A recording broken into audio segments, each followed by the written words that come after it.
नमस्ते दोस्तों। एक छोटी सी कहानी आज आपके सामने।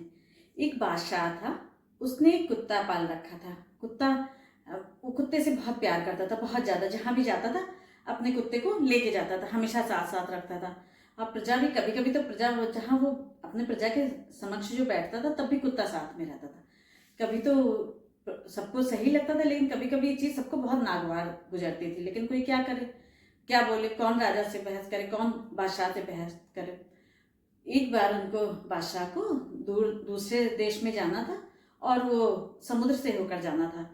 तो वो जहाज से गए अपने, और अपने साथ साथ अपने कुत्ते को भी ले गए। और कुत्ता जहाज पे इतनी ज्यादा उछल कूद कर रहा था, पहले सभी को बहुत गुस्सा आ रही थी। पहले तो बादशाह को भी कुछ देर तो लगा कि खेल खेल लगा कि चलो करने दो, लेकिन इतनी ज्यादा उछल कूद कर रहा था कि लोगों को डर लग रहा था कि कहीं वो जहाज ही ना पलट जाए। बहुत सा परेशान भी हो गए थे, लेकिन कुत्ता मान नहीं रहा था, किसी की भी नहीं मान रहा था।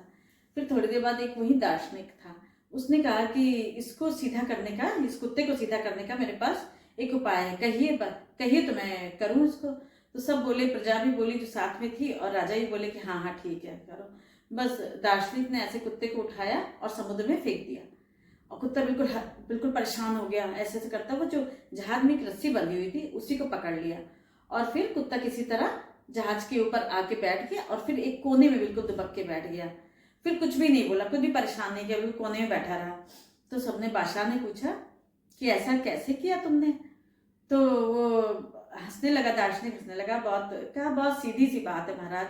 जब तक कोई भी परेशानी अपने पे नहीं आती है तब तक हमें दूसरों की परेशानी का पता ही, अंदाजा ही नहीं रहता है। और जब खुद की जान पर बनाती है तब दूसरों की परिस्थिति तुरंत ही समझ में आ जाती है। कितनी छोटी सी लेकिन कितनी समझने वाली कहानी है ना दोस्तों। थैंक यू दोस्तों।